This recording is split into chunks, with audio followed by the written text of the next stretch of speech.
घर की औरत पार्ट 2। मीना याद है ना आपको, जिसके ससुराल में ससुर और पति कैसे उसका और उसकी सास का अपमान किया करते थे। वैसे तो मीना को नौकरी की इजाजत मिल गई थी, लेकिन मीना, ये क्या है? खाना अभी तक नहीं बना। कब से मैं यहाँ बैठा हूँ कि नाश्ता कर लूँ। बस 2 मिनट, वो ऑफिस की एक ईमेल करनी है। तभी ससुर जी आ जाते हैं।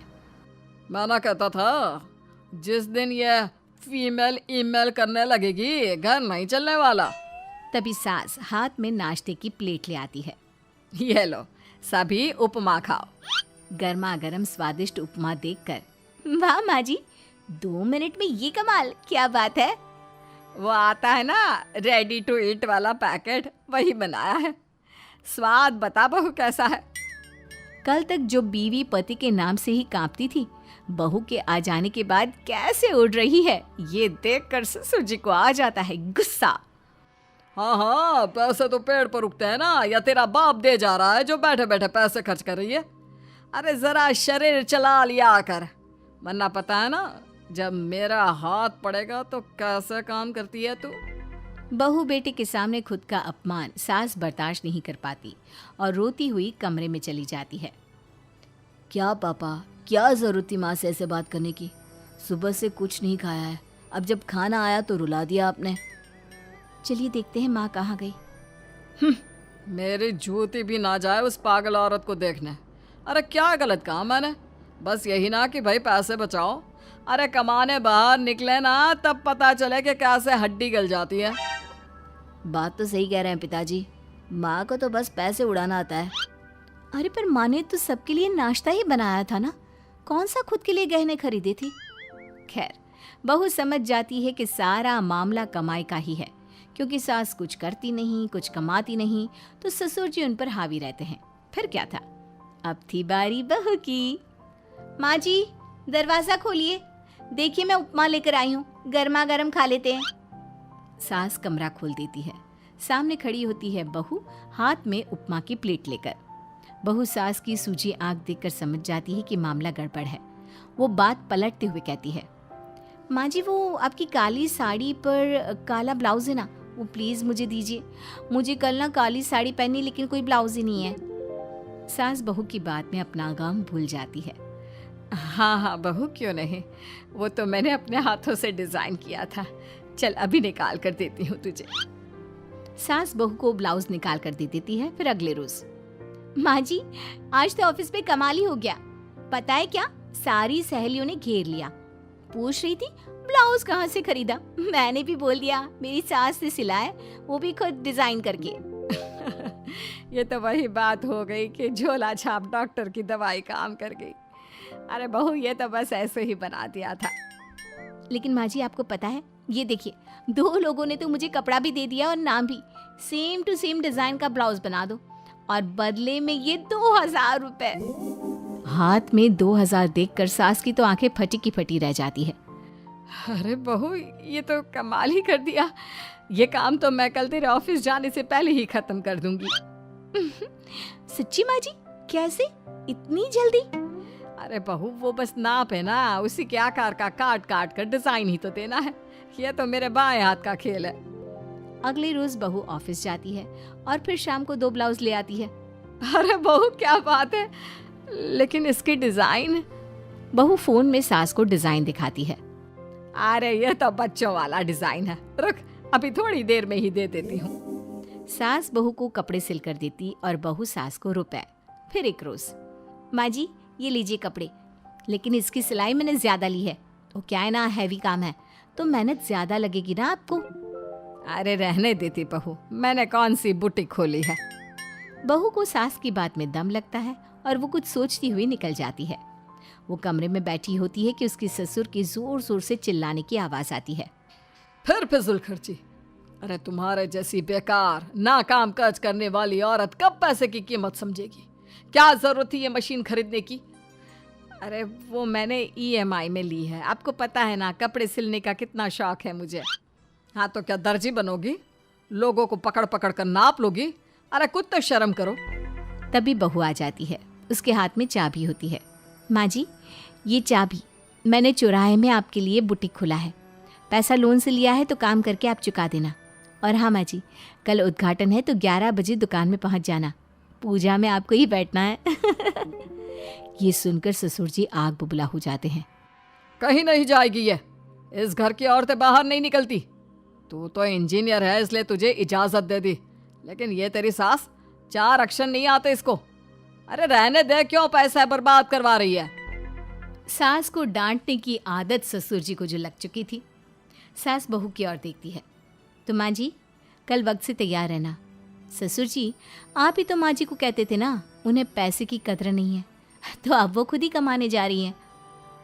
अरे और क्या पापा, देखिए मीना ने कितना अच्छा बुटीक खुला है माँ के लिए। अरे रहने दो, ये कुछ नहीं कर पाएगी, गंवार कहीं की। ससुर की रजामंदी ना होने के बाद भी सास काम करती है, लेकिन ससुर भी ससुर होता है। एक रोज़ सास देर से घर आती है। कहाँ घूम रही थी? या कोई वक्त है घर आने का? घर का ठेका क्या आप मर्द लेंगे? अब लगोगी रसोई में, क्योंकि तुम्हारी बहू रानी भी नहीं आई अभी तक। पापा आज बाहर से ही मंगवा लेते हैं। आज बहुत ज़्यादा काम था, किसी की शादी का पूरा कपड़ा सिलना था। कल उन लोगों की ट्रेन थी, खुद बैठकर काम करवा कर गए हैं। बहू ये पैसे हैं आज के गल्ले के, ज़रा संभाल ले। ससुर देख रहा होता है कि कैसे कल तक जिस औरत को वो बुरा भला कहकर डरा कर रखता था वो आज उससे ज़्यादा कमा रही है। देखते हैं कितना दिन कमाती है। ससुर अब रोज़ कोई ना कोई ऐसा काम करता जिससे सास का काम बंद हो जाए।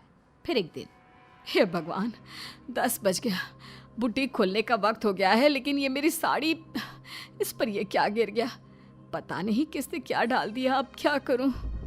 सास दोबारा अलमारी से दूसरी साड़ी निकालती है, फिर उसे प्रेस करती है और किसी तरह बुटीक पहुंचती है जहां पहले से ही कस्टमर खड़े होते हैं। अरे क्या हो गया? लगता है काम चल गया तो मैडम के भाव बढ़ गए। पता है इस धूप में पिछले आधे घंटे से खड़े हैं, पता होता तो वो बगल वाली शॉप में ही दे देते। अरे अरे माफ़ करिएगा, वो क्या हुआ ना, तैयार होकर निकल ही रही थी कि साड़ी में सॉस गिर गया। दोबारा साड़ी चेंज की तो आप आई। ठीक है, लेकिन अब आ गई है तो ज़रा जल्दी से कपड़े दे दो, हमें जाना है। सास को कस्टमर की बात बुरी लगती है, लेकिन क्या करती, वो जल्दी से सभी को सारा सामान देकर विदा करती है। सारा दिन काम करती है। वो निकल ही रही थी कि एक कस्टमर आती है। जी वो मेरी साड़ी है ना शादी की, उसका लहंगा बनवाना है। हाँ हाँ क्यों नहीं, बनवा लो। शादी की साड़ी के साथ इमोशंस जुड़े होते हैं। बिल्कुल सही बोला आपने, परसों मेरी शादी की सालगिरह है तो ज़रा बना देना। अरे नहीं, इतनी जल्दी कहाँ तैयार होता है शादी का लहंगा, कम से कम 4 दिन तो। देखिए आप 2 दिनों में जितना कमाती है ना वो मैं आपको 1 दिन में दे दूँगी। बस मेरी ये शादी की साड़ी का लहंगा बना दीजिए। सास को भी अब पैसे की लालच आ जाती है। वो सोचती है कि वैसे भी कोई अर्जेंट काम नहीं है तो वो मैनेज कर लेगी। अब ठीक है, नाप दे दीजिए। औरत नाप देकर वहाँ से चली जाती है। सास सोचती है कि घर जाकर रात में काम करेगी। ये सोचकर वो उस औरत की शादी की साड़ी घर ले आती है। वाह, अब काम घर पर भी ले आ रही हो। हाँ लेकिन घबराइए नहीं, घर के काम में कोई असर नहीं होगा। सास घर का काम करती है, बहू के साथ खाना बनाती है, खिलाती है और फिर क्या बात है सासू माँ, बड़ी जल्दी जल्दी काम कर रही हैं आज। सास बहू को सारी बात बताती है। क्यों माँ जी, इतनी भी क्या मेहनत करना। अरे बात सिर्फ पैसे की नहीं है, बल्कि उस बेचारी औरत की इमोशंस की भी थी। ये उसकी शादी की साड़ी है ना। ससुर पास खड़ा सब सुन रहा था। अब देखो, बहुत काम करने का शौक है ना, कैसे भरे बाजार तुम्हारी दुकान खुद तुम बंद करोगी। जब सास पूरी रात काम करके सुबह लेटती है, मौका देखकर ससुर कैंची से साड़ी को काट देता है। अगली सुबह, चलो कल आधा लहंगा सिला था, आज पूरा करके शाम को ही उसे उसका लहंगा सौंप दूंगी। लेकिन ये क्या, सास जैसे ही लहंगा उठाती है, लहंगा तो फटा होता है। वहीं ससुर छुप कर सास को देख रहा था।